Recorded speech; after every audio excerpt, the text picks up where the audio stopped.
Saya berikan judul sebab tidak ada juara satu yang permanen. Gak ada juara satu yang permanen. Yang ada lebih dari pemenang. Tidak ada yang namanya champion forever karena kita masih belum mati. Mahkota kehidupan, mahkota kebenaran, mahkota kemuliaan ada. Tapi selama kita hidup, kita mesti lari. Kita harus berlomba. Jangan sampai lengah. Siapa punya toko rame, terus tingkatkan servis. Terus pikirkan customer. Kalau itu di dunia bisnis, jangan-jangan nanti orang akan cek toko sebelah. Lebih bagus dari toko Anda. Kita gak boleh males. God doesn't bless the lazy. Tuhan tidak memberkati seorang pemalas. Makanya Tuhan memberikan berkah yang besar untuk semut karena mereka rajin. Bukan hanya rajin bekerja, mereka juga rajin koordinasi. Mereka memakai strategi yang tepat. Mengumpulkan makanan di musim panas supaya nanti pada waktu musim dingin mereka tidak perlu keluar rumah. Saya rasa kita perlu mempersiapkan mentalitas kita. Menuju 2023 nanti ini adalah tahun menabur doa. Dan menuai sukacita. Malah saya belum sempat sampaikan ini di GMS Surabaya lagi di kapal induknya. Di Jakarta saya berikan bocoran dulu. 2023 tahun menabur doa dan tahun menuai sukacita. Anda mau nuai? Nabur. Jangan pernah kita itu lengah, namun harus waspada. Baca bersama dengan saya Ibrani pasal yang ke-12. Ayat 12 sampai 15 bunyinya. Sebab itu kuatkanlah tangan yang lemah dan lutut yang goyah. Dan luruskanlah jalan bagi kakimu. Sehingga yang pincang jangan terpelecok tetapi menjadi sembuh. Berusahalah hidup damai dengan semua orang. Dan kejarlah kekudusan. Sebab tanpa kekudusan tidak seorang pun akan melihat Tuhan. Jagalah supaya jangan ada seorang pun menjauhkan diri dari kasih karunia Allah. Agar jangan tumbuh akar yang pahit yang menimbulkan kerusuhan dan yang mencemarkan banyak orang. Janganlah ada orang yang menjadi cabul atau yang mempunyai nafsu yang rendah seperti Esau. Yang menjual hak kesulungannya untuk sepiring makanan. Sebab kamu tahu bahwa kemudian ketika ia hendak menerima berkat itu, ia ditolak. Sebab ia tidak beroleh kesempatan untuk memperbaiki kesalahannya. Sekalipun ia mencarinya dengan mencucurkan air mata. Katakan amin. Tidak ada juara satu yang permanen dalam kerajaan sorga. Selama kita masih hidup ini, kita harus waspada. Di ayat 12 terjadi kekendoran. Begini biasanya kekendoran itu terjadi. Ketika kita tidak merasakannya, perlahan-lahan kita mengalami erosi. Dan biasanya yang digerus dulu adalah kerohanian. Lihat ya, segala sesuatu sebelum menjadi tidak tertolong lagi atau beyond repair, tidak bisa lagi dibenarkan atau titik tidak kembali, selalu dimulai dengan penurunan rohani. Turun mesin itu permulaan mogoknya mobil. Yang lainnya hanya aksesori. Sebab itu kuatkanlah tangan yang lemah. Dan lutut yang goyah. Tangan yang lemah, kuatkanlah tangan yang lemah. Berarti tangannya sudah mulai lemah, butuh dikuatkan. Ini bicara tentang kerajinan yang mulai kendor perlahan-lahan. Kenapa kerajinan mulai kendor? Kita dapat penjelasan di belahan kalimat berikutnya. Sebab itu kuatkanlah tangan yang lemah dan lutut yang goyah. Biasanya dimulai dengan kehidupan doa yang mulai bolong-bolong. Kalau Anda melihat suami Anda mulai jarang berdoa, waspadalah. Memang belum apa-apa sih, belum kanker stadium 2, belum kanker stadium 3, tapi itu sudah jenis kanker rohani yang mulai terjadi. Karena orang yang sudah bisa kompromi dengan Tuhannya, dia akan bisa kompromi apa saja. Jangan cepat-cepat, jangan kita nggak perlu panik. Kamu nggak doa ya? Wah, abis ini kamu selingkuh. Nggak usah begitu. Nggak usah. Tapi alangkah baiknya kita saling mendorong dan menguatkan. Menjelang hari Tuhan, jangan jauhi pertemuan. Khususnya berjumpa dengan Kristus setiap hari. Jikalau anak Anda mulai kendor ke gereja, Anda mesti hati-hati. Memang belum sampai lompat ke narkoba, tapi itu permulaan. permulaan daripada segala kemunduran dalam hidupnya nanti. Sekalipun dia karena kerjaan misalnya, tapi hidup itu kan mesti seimbang. Buat apa kita memperoleh seluruh dunia, tapi akhirnya kehidupan itu sendiri ambruk. Kita punya banyak uang, tapi gak bahagia rumah tangganya. Karena bahagia rumah tangga tidak tergantung materi. Tergantung pria yang takut akan Allah. Tergantung juga wanita yang takut akan Tuhan. Jangan sampai kita senang loh melihat ada satu sisi hidup kita itu maju pesat. Tapi kalau kita mau lihat sesungguhnya laboratorium yang bisa dipercaya adalah kehidupan doa. Kalau kehidupan doa kita tuh mulai kendor, biasanya disitulah permulaan iblis bekerja. Sebab itu kuatkanlah tangan yang lemah dan lutut yang goyah. Kehidupan doa, itulah lambang di sini lutut yang goyah. Lututnya sudah goyang. Ini bukan bicara soal olahraga itu terbatas sifatnya. Ini olah roh. Ini kehidupan rohani yang dituliskan oleh penulis kitab Ibrani. Kamu harus kuatkan tangan yang lemah. Kalau kamu mulai tidak rajin lagi, mulai malas, mulai kompromi dan beralasan, jangan-jangan lututmu mulai goyah. Bukan disuruh pergi periksa ke dokter lutut kalau lututnya gak apa-apa secara jasmani. Tapi mulailah introspeksi apakah kehidupan doamu sudah kehabisan kasih mula-mula. Udah gak seperti biasanya. Kehidupan ibadah kan kelihatan juga. Hari Minggu mulai gimana gitu. Sudah gak ada lagi church culture yang benar. Gak ada lagi kebudayaan ke gereja itu gak ada. Memang betul gereja itu bukanlah jawaban satu-satunya. Tetapi gereja juga bisa menjadi barometernya. Mulai kelihatan, biasanya orang mulai kendor gitu, lihat nanti ya mulai ngilang. Ini menjelang hari Tuhan, kita harus waspada dan berjaga-jaga. Dan luruskanlah jalan bagi kakimu ayat 13. Sehingga yang pincang jangan terpelecok, tetapi menjadi sembuh. Kalau kakinya jalan bagi kakinya disuruh, kalau luruskan jalan bagi kakimu berarti jalannya mulai bengkok dong. Di sini masuk yang namanya kompromi-kompromi moralitas yang terjadi. Sehingga yang pincang jangan terpelecok tetapi menjadi sembuh. Kalau kita itu merasa diri sudah kuat, itu hati-hati. Orang yang merasa diri sudah rohani itu bahaya. Dan paling bahaya itu pendeta dan pengkhotbah. Dan kita diajari untuk mawas diri. Jangan berpikir yang muluk-muluk. Ikut Tuhan itu dalam perkara sederhana. Supaya jangan kamu terpelecok, tetapi supaya kamu jadi sembuh. Biasanya orang yang lututnya mulai goyah, kehidupan doanya mulai tidak teratur, maka kerajinannya pun akan kelihatan. Dan kerajinannya kelihatan, jalannya pun mulai bengkok. Anda akan lihat ya, dulu orang itu anti begitu, tetapi sekarang mulai oke. Ada perubahan-perubahan. Dulu jalannya lurus, sekarang ada banyak jalan tikus. Kakinya mulai terpelecok. Ini bukan kesleo, ini bukan kaki yang terkilir.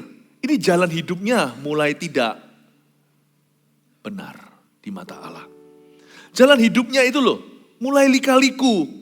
Anda kan mulai lihat ya, kalau orang kalau ditanya lalu bisa beralasan, enggak kok begini-begini, begitu. Dia bisa bohong kecil-kecil. Itu pratanda dia sudah mengalami kemunduran rohani. Dan biasanya itu sebagai alarm. Harusnya menyadarkan kita dan orang-orang di sekeliling orang itu untuk sungguh-sungguh mendoakan, paling tidak mengingatkan dia. Hati-hati loh, kamu mulai berubah. Bersyukurlah. Kalau masih ada orang-orang yang mengingatkan Anda ketika Anda berubah. Memang seperti puyer yang pahit, tidak enak. Dan seperti antibiotik. Mana ada antibiotik itu dijilat-jilat. Apalagi orang yang gak gampang minum kapsul. Aduh, makan pil kayak gitu itu rasanya mau muntah. Kalau saya sih gak masalah, tapi tetap kan gak saya jilat-jilat. Itu kan bukan permen, bukan manis-manis buat saya. Orang yang mengatakan kepada Anda, kamu mulai berubah, jangan cepat-cepat defensif. Saya sendiri alami, jemaat. Kita semua itu perlu orang-orang begitu. Bersyukurlah kalau sekeliling kita itu orang-orang yang mengingatkan. Makanya itu janganlah kelilingi dirimu dengan orang-orang klub malam. Karena mereka hanyalah fair weather friends. Orang-orang just for having fun. Tapi mereka gak peduli kalau Anda masuk selokan. They will be your partners in crime, mereka menjadi mitra kejahatan. Tetapi nanti kalau kebenaran, Anda akan difanatik-fanatikan. Fanatik lu, pendeta lu, susah. Makanya itu orang yang mau survive, berhasil dan terus juara satu, orang itu harus pilih gerombolannya. Dia harus pilih kumpulannya. Kebiasaan baik kita itu bisa hancur, runtuh karena pergaulan yang buruk. Gak ada yang namanya juara satu. Mau bijaksana itu juga harus bersama. 5 gadis bijaksana, Tuhan gak bilang 1. 5 gadis yang bodoh. Bodoh pun harus rame-rame. Gak ada orang langsung bodoh itu biasanya dibodohin dulu. Biasanya orang yang jadi korban lalu mengorbankan. Seperti korban pelecehan juga bisa begitu kan. Bapak Ibu Saudara, kalau kita mau betul-betul berhasil di hidup ini, berjalan di jalan-jalan kemenangan Kristus yang Kristus janjikan, kita mau berada di jalan orang benar, bukan di jalan orang fasik. Kita mau berada di jalan moralitas, bukan jalan amoralitas. Dan choose your crowd. Bukan pilih-pilih teman berdasarkan status ekonomi ya. Wah, lu kira lu siapa? Ah ya. Ada yang ketawa. Anak kecil aja tahu itu salah. Itu anak-anak yang ketawa. Makanya anak kecil yang punya kerajaan sorga, dia tahu hati Bapa. Diketawain sama Tuhan. Orang yang bilang, lu kok mau bergaul sama saya? Gak nge-level lu. Tuhan bisa bilang gitu juga sama kita. Lu juga gak nge-level sama saya. Gak bisa begitu. Pilih-pilih bukan berdasarkan status ekonomi dan sebagainya. Bukan. Pilih-pilih berdasarkan iman. Bergaulah dengan saudara seiman. Saudara seiman pun banyak yang gadungan. Berdasarkan values, nilai-nilai firman. Supaya kita itu tidak berada di jalan orang fasik, jalan orang berdosa, duduk bersama dengan pencemooh. Lalu bagaimana? Berarti kan kita di luar sana hanya cari teman Kristen dong, supplier Kristen dong, customer Kristen dong. Enggak. Kalau secara profesional Anda bisa bekerja di tengah-tengah masyarakat yang aneka ragam. Tetapi saya bicara soal orang-orang yang Anda bisa confide in dalam bahasa Inggrisnya. Orang-orang yang Anda bisa taruh percaya. Orang-orang yang terhadap mereka Anda membuat dirimu rawan. Paham maksud saya? Itu tidak boleh sembarangan. 5 gadis bijaksana, 5 gadis bodoh. Gak bisa sendirian. Jalan bagimu itu mulai terpelecok. Harus ada orang-orang yang mengingatkan. Alangkah baiknya suami dan istri juga saling mengingatkan di hari-hari ke depan. Karena 2023 memang tahun yang tangguh. Tetapi saya yakin kalau kita bersama Tuhan dan kita bersama dengan orang-orang yang beriman. Tahun depan itu bukan momok bagi kita. 2023 kita akan sanggup berdoa. Kita sanggup melalui segala sesuatu. Segala masalah, segala musuh. Pasti ada jalan solusi dan ada kemenangannya. Saya percaya tahun 2023 menjadi tahun kemenangan yang luar biasa. Kita akan menuai sukacita nanti pada akhirnya. But don't do it alone. Jangan lakukan sendirian. You cannot survive alone. I cannot survive alone. Saya nggak bisa survive sendiri. Saya aja nggak bisa kok. Apalagi Anda secara rohani. Suami istri kalau bisa menjadi Priscilla dan Aquila. Siapa itu? Itu keluarga kerajaan Inggris kah?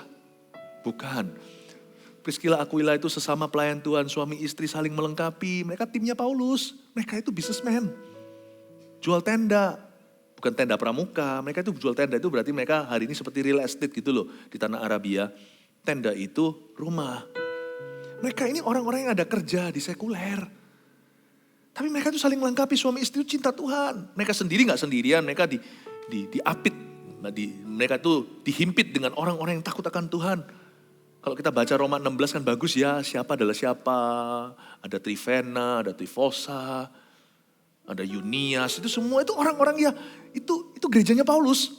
Saudara seiman, tentunya mereka punya relasi-relasi kerja dengan orang-orang dunia. Buktinya Priscilla Aquila itu dikenal sebagai penginjil yang tangguh di gereja mula-mula. Mereka tidak berkhotbah, mereka itu saksi Yesus yang luar biasa di marketplace. Tapi mereka gak sendirian. Dan Priscilla Aquila saling mengingatkan, jangan seperti Anania Safira, salah bersama-sama. Suami istri paling parah kalau partner in crime. Kalau yang satu, yang suaminya lagi malas berdoa, istrinya yang ingatkan, tapi istrinya jangan bolong doa. Kalau suaminya jarang berdoa, istri harus lebih berdoa. Sebaliknya juga sama, malulah yang laki-laki kalau nggak berdoa, wong kita adalah imam dalam keluarga. Harusnya kita ini doanya lebih banyak dari istri dan anak. Harusnya begitu, itu tantangan saya buat saya. Saya tantang seluruh jemaat, like father, like son, seperti bapak-bapak rohanimu, Anda harus jadi begitu. Bukankah guru akan mengajar muridnya, murid akan menjadi seperti gurunya. Kalau kami mengajari Anda di dalam gereja ini memberi makan, berarti Anda harus seperti kami. Hamba-hamba Tuhan yang memimpinmu ini semua laki-laki, pria-pria. Kami dan keluarga kami. Saya punya satu prinsip yang saya tekankan hari ini. Saya harus berdoa lebih daripada istri dan anak-anak saya. Seharusnya gitu. Bukan yang jadi pendoa syafaat itu yang ibu-ibu. Bukan, maaf ya, yang ibu-ibu. Bukan menolak Anda, bukan. Anda justru harus terima kasih sama saya. Bukankah Anda kepingin saya khotbahkan begini, supaya suaminya semua maju. Ayo ngaku, bukannya Anda yang SMS saya beritahu, ayo beritahu suamiku. Standar di Gereja Mawar Sharon jelas. 2023 tahun doa, menabur doa, yang nabur dulu cowok. Kalau ada konser doa yang datang, laki-lakinya duluan yang masuk ke dalam. Laki-lakinya lebih sama banyaknya dengan wanitanya. Bukan, sorry sekali lagi, bukan ibu-ibu semuanya. Ibu kita Kartini, satu Kartono di sana. Saya harap kita semuanya bangkit, laki-laki terutama. Gimana kita mau ajari our sons kalau gitu, kalau kita nggak bangkit? Gimana anak cowok kita bisa punya patron dalam hidup ini? Kalau dia nggak lihat papa, percayalah, anak cowok nggak mempan sama mama. Dia harus lihat papa. Anak cewek, dia harus lihat patron kan, seperti apa. Masa depan anak perempuan itu di teladan papanya. Karena nanti dia pilih laki-laki yang gimana dan sebagainya, itu nanti akan ambil cetakan ayahnya. Bapak ibu saudara, saya ajak kita untuk mengerti ini. Kalau kita sudah ada di depan, kita harus berlari. Dan kita mesti berdoa, jangan terplecok, tetapi menjadi sembuh.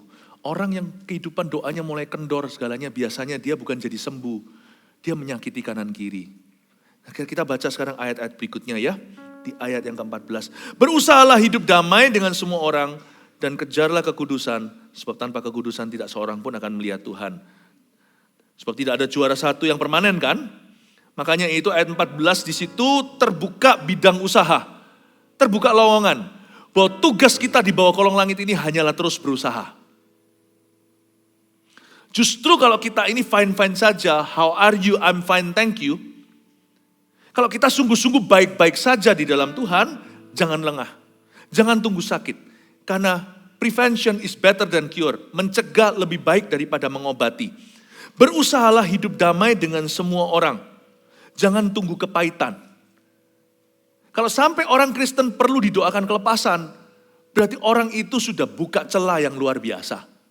Sebab kita ini yang sudah kenal Tuhan lebih dari 1 tahun, harusnya enggak bisa kepahitan. Harusnya enggak bisa kecewa sama Tuhan. Harusnya kita enggak bermental korban. Meskipun sampai sekarang, saya pun tetap minta kepada orang lain, tolong doakan ya. Paulus dalam suratnya berkata, doakan kami supaya kami dibebaskan dari binatang buas. Ini Paulus tidak berkata binatang beneran, tetapi bicara tentang roh-roh jahat. Paulus tetap berkata seperti ini, doakan aku supaya ketika aku membuka mulutku, rahasia kerajaan sorga disingkapkan sebagaimana semestinya. Paulus saja di level itu minta didoakan. Tapi kan enggak bermentalitas korban. Kalau sampai kita kenal Yesus lebih dari 1 tahun, tapi kita masih terus bermental korban, doakan aku ya, lepaskan aku dan sebagainya, itu salah program. Makanya itu kita menantang diri sendiri sebagai Gereja Mawar Sharon, jemaat yang ikut kita 1 tahun, kecuali kalau kita ajak gak mau, masa kita paksa. Tetapi kalau bersama dengan kita 1 tahun, Anda tidak mulai dewasa rohani bisa melayani. Gagalnya di kami, programmernya. Lebih dari 1 tahun kalau Anda masih menyusu, itu kesalahan gereja. Kecuali kalau gereja minta, Anda gak mau, nah itu bukan salah gereja lagi. Karena gak mungkin kan kita paksa. Tapi dari sisi gereja, tidak akan izinkan. Berusahalah hidup damai dengan semua orang. Tapi ada kata berusaha, coba katakan berusaha. Berusaha itu adalah bagian kecil kita. Karena tahu nggak ya, kerajaan sorga itu semua sudah dibeli dengan darah. Coba pikirkan, semua dalam hidup kita itu, semua itu cuma-cuma dan kasih karunia. Cuma disisai satu aja saham kosong, yaitu kita berusaha taat. Coba bayangkan. Misalkan kalau Anda mau turut rasa memiliki beli sepeda, tapi papanya konglomerat. Tapi seorang self-respecting people, orang yang bisa menghargai diri sendiri. Saya pernah sekali waktu itu di Hong Kong. Saya lihat ada satu pengemis, dia bukan pengemis lah, pemulung, tapi ya pemulung apa ya definisinya. Dia bukan orang minta-minta. Bajunya sih compang-camping. Tapi saya nggak menyadari, salah saya kira dia itu seorang beggar. Dia ambili kaleng-kaleng dari sampah. Dia orang yang sudah agak tua, seorang laki-laki, sampah. Tapi dia nggak ngambil sampah obrak-abrik, dia rapikan lagi. Itu membuat saya mengaguminya. Saya diam-diam observasi dia. Saya lagi makan nih. Makanya membuat saya sebenarnya lebih nggak tega untuk teruskan makanan. Saya dan istri saya perhatikan, dia ambilin itu kaleng-kaleng, masukin, dirapiin gitu. Lalu saya ambil makanan yang ada satu yang saya belum makan. Jadi jangan kasih makanan sisa. Bungkusin, saya kasih ke dia. Sebelumnya saya bungkusin, saya kasih dia uang dulu. Saya ngambil berapa gitu duit, saya keluar, saya berkata, excuse me gitu, saya kasih dia gitu. Dia bilang, hah? Gak mau loh. Gak mau. Dia bilang, enggak. Yang ngomong apa saya gak ngerti. Kong dong wah, ngomsik ting. Lalu dia ngomong sesuatu gitu, dia gak marah sama saya, cuma dia nolak dengan sopan, no, thank you. Wow, saya kagum. Tapi tiba-tiba Roh Kudus gerakkan, kasih dia makanan. Kasih dia makanan ini aja. Ini masih baru kok, saya ngomong sama pakai Mandarin, ini masih baru, kita belum makan. Berkenankah? Dia bilang, oh terima kasih. Wow, ternyata dia bukan pengemis. Dia itu kerja, memang dia gak punya kerjaan, tapi dia berusaha. Dia obrak-abrik sampah, ambil kaleng, ambil botol, apa segalanya bisa di-recycle, masih ada value-nya. Dijual sama dia untuk uang kecil memang. Tapi waktu saya kasih dia belas kasihan nih, dia tersinggung. Dia berkata, gak usah, aku bukan pengemis. Wow. Any self-respecting person. Setiap orang yang bisa menghargai dirinya, jangan lagi bicara soal menghargai kasih karunia Allah yang sudah dititipkan ke Anda. Anda dan saya diberi cuma-cuma. Kasih karunia itu loh diberikan kepadamu begitu saja. Orang seperti itu akan ngotot mau berusaha. Dia gak akan mau terima murahan. Dia gak mau dibelas kasihani. Dia sudah terima kasih Tuhan kok perlu belas kasihan. Gak perlu. Berusahalah. Kata berusaha ini powerful sekali. Karena kamu adalah anak-anak Allah. Karena bagianmu ya cuman itu cuman itu saja. Itu doang. Coba bayangkan kalau saya adalah anak konglomerat. Apa-apa papa saya kasih. Dari sejak lahir saya sudah langsung minum pakai dot emas. Lalu teman-teman saya, mungkin misalkan saya lagi bergaul dengan orang kampung, dia berkata, enak kamu semuanya udah disediakan, gini. Akhirnya saya introspeksi, iya ya. Aku ini waktu tanya sama ayah saya berkata, apa aku mau sekolah mana? Terserah kamu lah, sekolah gak masalah. Nanti kan gak usah. Loh, pas sekolah itu saya mau timba ilmu. Gak usah lah, papamu punya segalanya, kamu tinggal datang jadi bos, lanjutkan. Saya kalau digitukan, saya gak akan mau. Saya punya sifat sama dengan pemulung itu. No. Aku harus sekolah. Biarpun kalau papa saya adalah orang terkaya di Indonesia, saya harus sekolah. Dan kalau saya nanti suatu hari jadi bos sungguh menggantikan papa saya, memang betul kasih karunia. Mana ada sih pegawai yang pinter akhirnya gantikan papanya. Itu semua kasih karunia. Terus terang kita ini difuri sama Tuhan. Gak mungkin Anda bisa usaha sehebat itu lewat usaha Anda. Karena Anda berusaha maksimal. Anda tiba-tiba jadi putra mahkota itu gak ada. Itu ide gila. Gak bisa tuh. Kalau Anda bisa jadi putra mahkota, itu pasti kasih karunia. Itu KKN natural atau alamiah. Itu karena keturunannya. Tapi gara-gara saya keturunannya, saya dikasih semua cuma-cuma. Makan pun sudah disuapin sendok emas tadi. Tapi karena saya punya harga diri, please ya, aku punya harga diri. Saya lihat di kaca, saya memang anaknya papa, tapi saya ini punya harga diri. Kalau saya suatu hari jadi bos, memang betul itu kasih karunia sebagai putra mahkota. Saya pastikan bahwa saya itu bukan takut sama saya karena saya agak adalah pangeran mahkota. Tapi karena saya memang worthy to be up there. Karena saya bisa memahami mereka, saya bisa tahu mereka. Karena saya memang bisa paham dunia mereka, saya bisa jadi leader mereka. Saya pasti berusaha. Saya gak akan mau. Terus suatu hari waktu kecil, papa saya mau belikan sepeda. Sepeda mining, kring gitu ya. Lalu semua udah dibeliin, gampang-gampang, tinggal beliin. Mau berapa? Selusin, mau beli pabriknya. Saya bilang, enggak. Aku mau beli satu untuk aku tunggangi. Karena aku butuhnya satu, kaki cuma 2. Kecuali kalau saya memang jago sirkus, bisa lompat-lompat sepeda 12, gak apa-apa. Saya akan ambil celengan babi itu, saya akan pecahkan semua. Meskipun hasilnya itu gak seberapa. Saya bilang, sisanya papa belikan, tapi aku juga mau berusaha. Papanya kalau terima, saya akan bangga, saya akan thank you. Mana ada sih anak orang kaya kayak gitu? Ada. Anak orang kaya di atas semua orang kaya. Orang Kristen namanya anak raja. Kita harus punya sifat bangsawan seperti itu. Jangan mau dibeli semuanya, everything dikasih. Meskipun memang betul bukan karena gagah perkasa kita, semua itu diberi cuma-cuma iya. Malah justru kita tahu diri dong kalau Tuhan sudah beli dengan darah. Namanya bagian usaha kita itu jangan ditawar lagi, itu bagian kecil, itu saham kosong kita. Berikan pada Tuhan, kalau Anda disuruh Tuhan taat mengampuni, jangan tawar-menawar, itu bagian kecilmu. Satu-satunya lowongan yang masih ada untukmu adalah mengampuni. Karena Tuhan tidak bisa mengampuni musuhmu untuk dirimu. Karena yang disakiti adalah diri Anda. Kalau Anda ampuni orang itu, Anda lakukan untuk Tuhan apa yang Tuhan tidak bisa lakukan. Karena bukan Tuhan yang dilukai oleh orang itu. Kalau Anda memuji Tuhan, Anda memberikan kepada Tuhan apa yang Tuhan tidak bisa berikan pada dirinya. Masa Tuhan memuji dirinya sendiri? Tuhan punya segala-galanya. Cuma sisa itu aja loh. Yang bisa Anda lakukan. Dari sisimu disuruh berusaha taat kepadanya. Kalau Tuhan suruh kita jaga kekudusan, itu adalah bagian kita. Kalau Tuhan suruh kita bersyukur dalam segala keadaan, itu bagian kita. Justru ketika keadaan kita terpuruk, ini kesempatan emas ini. Di setiap krisis di dunia ini selalu ada kesempatan. Orang yang bermentalitas kekalahan ketika resesi terjadi, mereka hanya lihat lubang donatnya. Tapi kalau kita bisa melihat bahwa justru di masa-masa susah dunia orang kualitas jadi jarang.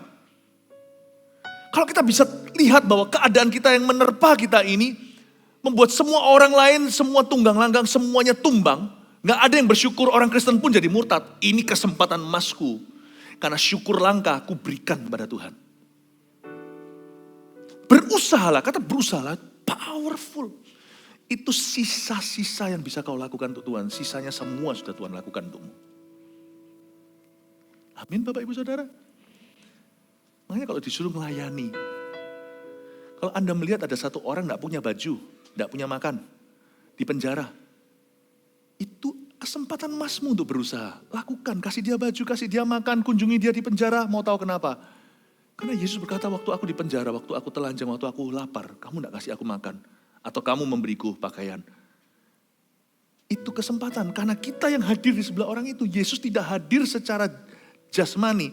Yesus tidak lagi pelayanannya seperti di Galilea dalam daging dan darah seperti kita. Yesus sudah ada di sebelah kanan Allah Bapa. Ini lowongan bagi kita bahwa kitalah yang bisa jamah orang itu. Yesus sudah mati di kayu salib. Siapa yang beritahu dia kalau Yesus sudah mati di kayu salib untuk dia? Siapa yang memberitakan Injil kalau bukan kaki kita?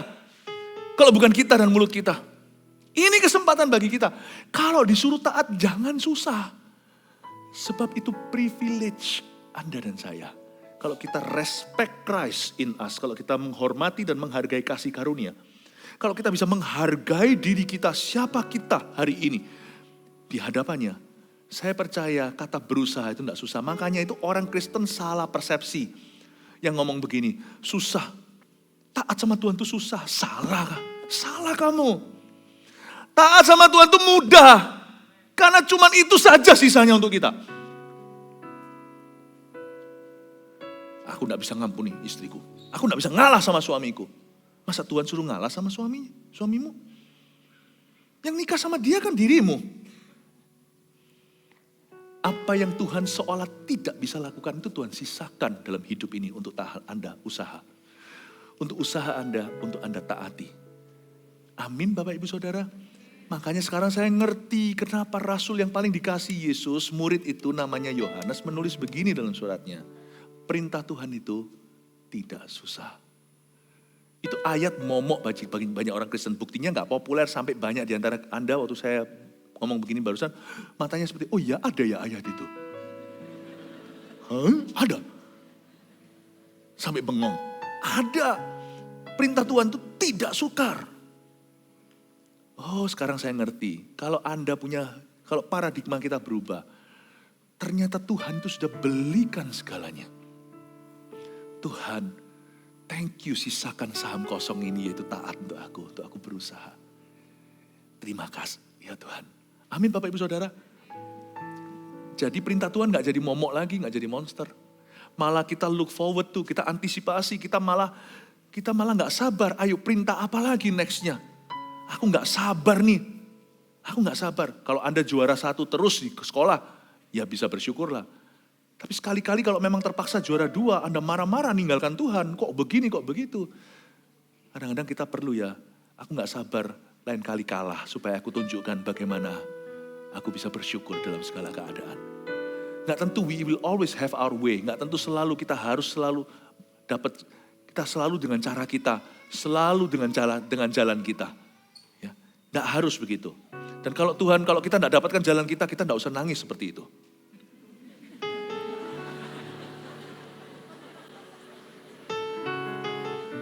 Bisa nggak kita tunjukkan berbeda waktu kita semua nggak terjadi sesuai dengan keinginanku? Bisa nggak kita instead bukan menangis, mengeluh, kita berkata thank you Tuhan, thank you. Sometimes it's good to lose, you know. Sometimes it's good to lose, bukan berdosa ya. Sometimes kadang-kadang ada baiknya kita tuh kalah tender. Gak apa-apa. Kalau belum kalah masih tender, ayo usahakan menang, berdoalah sungguhan. Tapi kalau akhirnya kalah tendernya, ya sudah, aduh lewat ini keuntungan. Gak apa-apa, aku jadikan ini tiketku untuk taat dan berusaha bersyukur kepada Tuhan. Cara pandangnya harus berbeda orang Kristen anak-anak Tuhan. Amin Bapak Ibu Saudara. Ya, itu yang disebut mental seorang juara. Gak ada juara 1 permanen, mentalnya ada. Next ya, berusahalah hidup damai dengan semua orang. Dan kejarlah kekudusan, sebab tanpa kekudusan tidak seorang pun akan melihat Tuhan. Di ayat ini saya coba kupas, di ayat 14. Pertama dari kata berusaha tadi saya kupas. Lalu berusaha apa? Salah satu yang disebut di sini, berusahalah hidup damai dengan semua orang. Waduh, Pastor Philip, susah berusaha hidup damai dengan orang. Gampang. Kesempatannya banyak, karena di dunia ini banyak orang yang menjengkelkan. Ini ayat paling gampang fulfillment-nya. Berusahalah hidup damai dengan semua orang. Memang susah yang melakukannya, yang melaksanakannya itu bayar harga. Tapi ini kesempatan emas untuk kita itu menjadi juara di mata Allah. Berusahalah hidup damai dengan semua orang loh ya, bukan sebagian orang. Kalau sebagian orang kita semua udah lulus. Karena kita damai dengan sebagian orang, lalu kita tidak damai dengan sebagian lainnya. Tapi kalau kita disuruh damai dengan semua orang, nah itu susah. Dengar baik-baik. Berusaha hidup damai dengan semua orang itu tidak tergantung responnya mereka. Berusaha hidup damai dengan semua orang itu tergantung kita. Paulus itu sangat-sangat masuk akal. Di ayat yang lainnya dia berkata seperti ini. Jikalau itu bergantung padamu, hiduplah damai dengan semua orang. Dia pakai kata jikalau, berarti gak tentu. Jikalau itu bergantung padamu. Pokoknya dari sisimu jangan salah deh. Kalau orang lain salahi kamu itu lain cerita. Kalau orang lain salahi kamu, kalau kamu sudah benar, kamu jangan jadi salah. Gara-gara disalahi mereka, kamu yang sudah benar jadi salah nih. Kamu harus jaga hati dengan segala waspada. Supaya kehidupan Kristus terus mengalir di dalamnya. Nah kalau saya suruh berdamai dengan semua orang, enggak semua orang mau berdamai dengan saya loh, gimana? Minimal kalau kita punya respon-respon itu menyenangkan Tuhan. Misalkan orang itu enggak mau damai dengan kita. Atau kita sama sekali enggak salah, kita disalahi melulu sama orang itu. Karena di dunia ini ada dosa fitnah, di dunia ini ada dosa-dosa lainnya, di mana orang itu merugikan kita. Orang kadang-kadang gak peduli loh, ini dunia memang sudah zaman edan.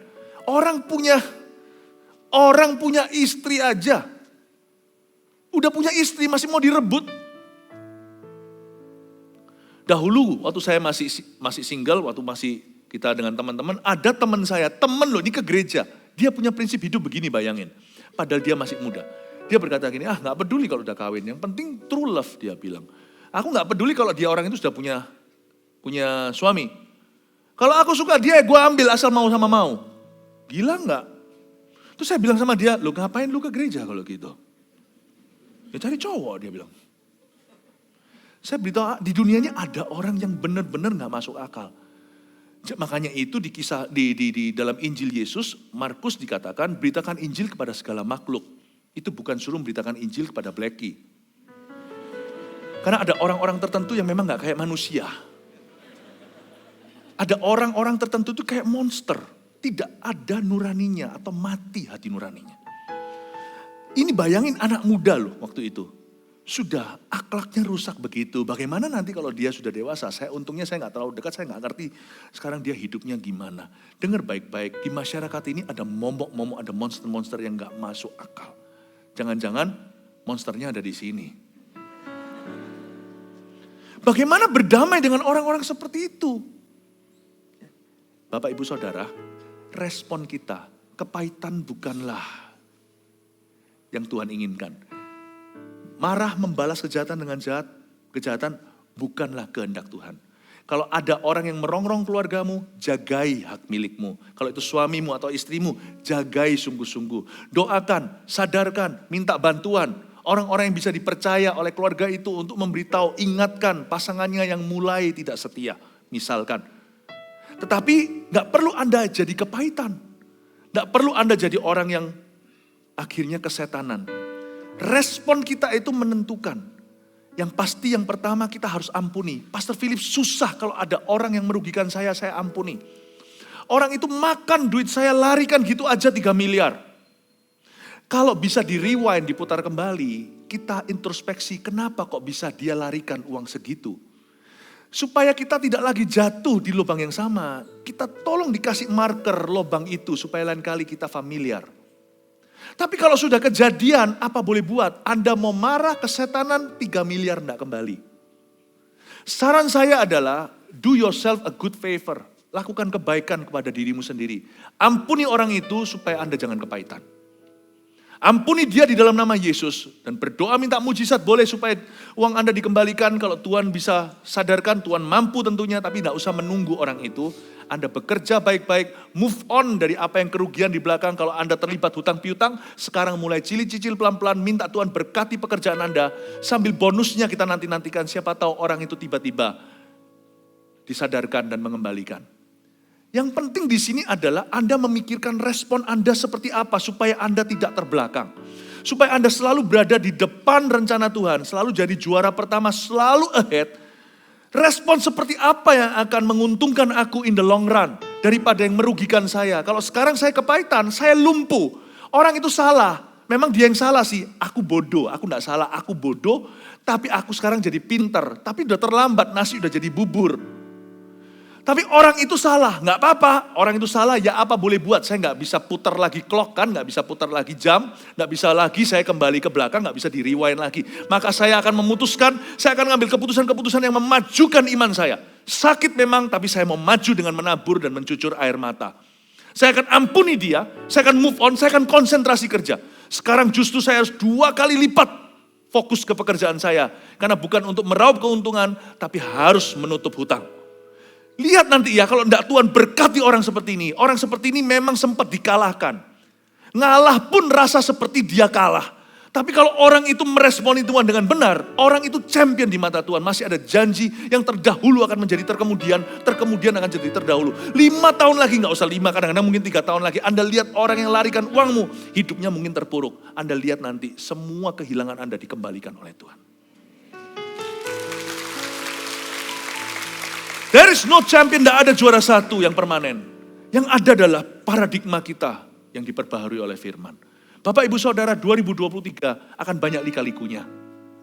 Jemaat terkasih, akan ada susahnya juga. Tapi orang yang meresponi Tuhan, dia akan selalu ada di depan dalam rencana Allah. Stay ahead. Ngomong sama kanan kirinya, ayo tetap di depan. Amin. Berusahalah untuk hidup damai dengan semua orang. Responmu harus benar. Dan kejarlah kekudusan, sebab tanpa kekudusan tidak seorang pun akan melihat Tuhan. Kejarlah kekudusan. Coba katakan kejarlah kekudusan. Tunggu ya. Kekudusan emangnya kemana ya kok mau dikejar ya? Kok kita baca ayat kadang-kadang kita kurang kritis sih. Kejarlah kekudusan. Kenapa harus dikejar? Bukannya kita sudah dibasuh dengan darah Yesus. Jadi kita sudah dinamakan orang-orang kudus.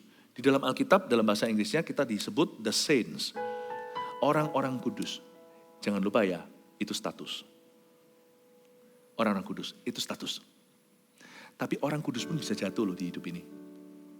Kejarlah kekudusan itu bukan kejar status. Anda tidak diminta mati di kayu salib untuk menebus dosamu sendiri. Itu sudah Tuhan amankan di Kalvari. Coba Anda lihat kalau ada anak Tuhan yang pernah sungguh-sungguh terima Yesus dibaptis lalu dia murtad. Saya pernah berkali-kali karena saya pendeta, saya melihat beginian. Beberapa di antaranya kembali ke Tuhan di akhir hidupnya. Tuhan terima kembali enggak? Terima. Waktu terima kembali dibaptis lagi enggak? Enggak. Waktu terima kembali gimana? Dia bertobat aja, dia enggak perlu ngulang lagi, terima Yesus lagi dan sebagainya. Emangnya Tuhan itu suka datang pergi? Statusnya tetap, tapi kehidupannya enggak sesuai dengan statusnya. Maka banyak yang terampok, tercuri, terbunuh, terbinasakan dalam rencana Allah atas hidupnya. Gara-gara dia buka celah, setan hajar dia. Jadi orang seperti itu, kalau dia berhasil pada akhir hidupnya bertobat seperti Simpson, dia masih bisa mengalami kebaikan Tuhan, tetapi dia nggak bisa hidup untuk melihatnya lagi. Kehilangan upah istilahnya. Statusnya tetap. Saya jelaskan antara status dengan kejarlah kekudusan. Saya jelaskan antara orang kudus dan kekudusan yang harus dikejarnya. Listen very well. Orang yang seperti itu bertobat, dia tetap diterima sama Roh, diterima sama Tuhan. Tetapi ada sesuatu yang tercuri dari kehidupannya yang tidak bisa kembali. Tuhan ampuni nggak tiba-tiba langsung dia jadi sembuh serta-merta, nggak tentu. Atau tiba-tiba dia jadi muda lagi. Kalau dia bertobatnya umur 78, nggak tiba-tiba dia jadi 38. Ada hal-hal yang hangus.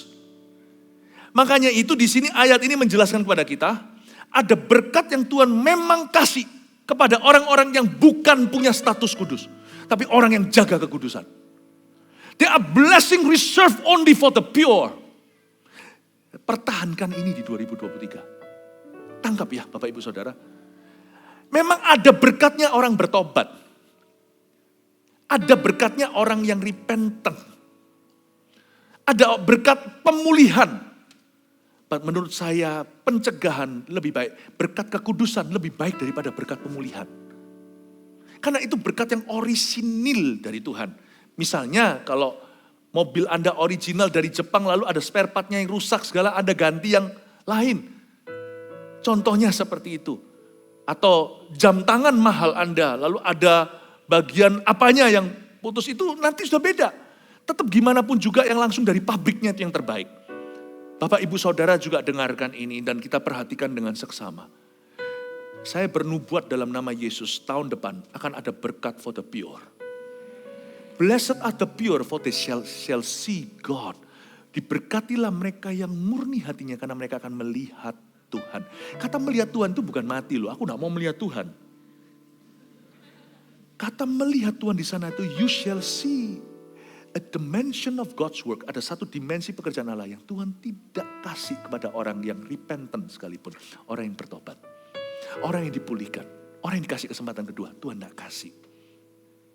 Kalau Anda punya nasi sudah jadi bubur, bersyukur. Bubur juga bisa dimakan. Tapi nasi Anda pertahankan. Jangan sampai kalau Anda diberi Tuhan plan A, Anda jaga. Ada berkat tertentu yang Tuhan simpan hanya untuk orang yang murni hatinya. Nah, dengan catatan ini, maka kita harus mengejar kekudusan. Kenapa mengejar kekudusan, Bapak Ibu Saudara? Karena semua orang setiap kita bisa jatuh. Gak ada orang yang pernah mencapai titik aman kalau soal kekudusan. Misalkan, orang ini sudah Kristen 40 tahun, so what? Dibutuhkan 4 menit untuk jatuh. Berarti kalau kita lagi gak jatuh, lagi fine-fine saja, jangan lengah, jangan merasa diri kebal dosa. Larilah lebih kencang kalau sudah di depan Bapak Ibu Saudara. Gak peduli kalau Apa yang sudah Anda capai, misalnya Anda punya mileage sudah tinggi sekali dalam ministry. Nggak tentu pendeta sih. Wah, Anda sudah kemana-mana di marketplace, Anda sampai orang-orang di tempat kerja aja semua udah berkata pendeta loh. Oh, pendeta itu padahal Anda pengusaha. Hati-hati. Justru nama Tuhan kalau dilekatkan pada Anda, lari lebih kencang dari dosa, lari lebih cepat ke Tuhan. Jangan tunggu ada dosa baru lari. Nggak ada dosa, larilah ke Tuhan. Kalau saya lari kencang dalam hidup ini karena saya mengejar Kristus, bukan karena saya dikejar hantu. Banyak orang itu sudah hilang visi Kristus di hidupnya, jadi dia pelan-pelan jalan. Karena dia merasa, aku sudah tahu Alkitab. Aku sudah berpengetahuan firman. Aku udah pelayanan banyak. Mileage-ku tinggi, jam terbangnya. Bahkan aku doa orang sembuh. Peduli amat kalau orang mati bangkit. Dibutuhkan next step untuk jatuh kok. Karena itu harus kejar kekudusan. Kekudusan itu tidak pernah ada titik rasa, titik aman. Gak ada orang berkata, aku sudah melewati MSJ 1. Aku sudah masuk ke CG training. Aku sekarang sudah pemimpin. Aku sudah coach, sudah TL, aku sudah pendeta. Bahkan aku sudah berdoa, sudah terjadi KKR, sudah membawa ratusan ribuan orang pada Tuhan dan sebagainya. Gak ada titik aman. Sebab kita semua di lembaran yang sama. Kalau soal kekudusan kita di garis start semua. Karena it takes only today or tomorrow for us to fall.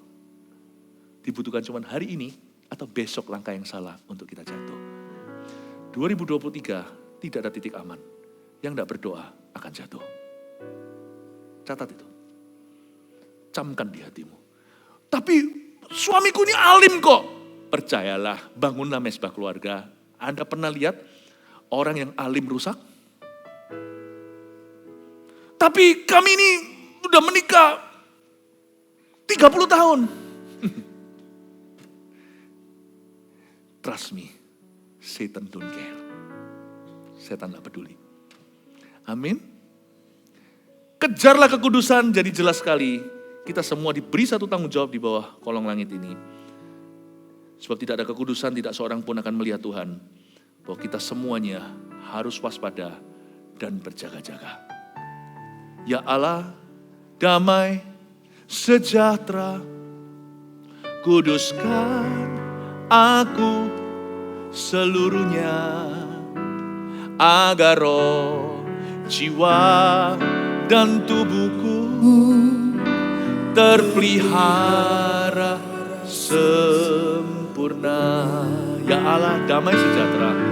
Ya Allah, damai sejahtera, kuduskan aku seluruhnya, agar roh, jiwa, dan tubuhku terpelihara sempurna. Hidup kudus, hidup kudus, dan tak bercacat di hadapanmu. Mulia, suci pada kedatanganmu.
silakan bangkit berdiri. Di dalam dunia kerja juga sama. Jangan taruh iman dan rasa amanmu pada harta. Jikalau Anda ada di depan, garis depan, kalau Anda sudah diberkati, jangan Anda lengah. Jangan taruh iman pada itu. Karena justru ketika kita merasa kita juara satu permanen, kita sudah punya segalanya. I'm too rich to fall. You're wrong. Jangan sampai kita kecentok dengan sesuatu nanti tahun depan, sesuatu yang tidak bisa dibayarkan dengan keuangan. Atau justru nanti kita melihat kebocoran di area itu luar biasa. Kita merasa aman dengan bisnis kita yang sudah jadi raja di bidangnya. Kita tidak mawas diri, tidak seperti zaman dulu waktu kasih mula-mula, belajar lagi. Tiba-tiba disalib aja. Disalib sama rivalnya yang gak masuk akal. Kok bisa ya? Jangan ada rasa aman kata Tuhan. Roh Kudus bicara sini secara profetik. Saya merasakan. Jangan ada false sense of security. Rasa aman yang palsu. Jangan ada yang merasa diri somebody. Aku ini invincible. Aku ini kebal. Bidang apapun juga. Tuhan ajari kita untuk memulai lembaran baru. Pumpung masih Oktober. Nanti waktu kita masuk Januari. Ayo rendah hati. Kita mulai lagi lembaran kosong. Saya juga sama kok. Saya mau mulai sebagai pendeta yang baru lagi. Rasanya kayak, Lord show me and use me. Lihat ya nanti 2023 itu kita akan menuai sukacita kalau kita masuknya begini.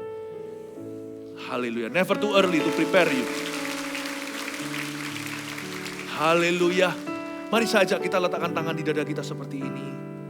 Tuhan, kami kosongkan diri kami saat ini Tuhan. Kami mau belajar lagi. Kami mau dimuridkan. Kami mau mulai dari nol di dalam hati kami dengan Tuhan. Ajari kami, koreksi kami. We want to be teachable. Kami mau mudah diajari. Dalam segala bidang kami tidak mau menjadi terbelakang nanti. Kami yang sudah jadi terdahulu, biar kami tetap menjadi terdahulu. Ya Tuhan, kalau kami sudah ada di depan, kami justru harus waspada dan lari lebih kencang. Berikan kepada kami roh yang gigih, roh yang rajin, roh yang giat. Beri kami semangat. Agar kami nanti ya Tuhan menjelang tutup tahun ini kami evaluasi, buat resolusi tahun depan kami mau lari. Kami mau lari dalam segala kebenaran-Mu. Kami mau lari bersama dengan Tuhan dalam perlombaan iman. Dan kami akan menjadi lebih dari pemenang karena Tuhan beserta dengan kami. Haleluya. Berikan tepuk tangan bagi Tuhan.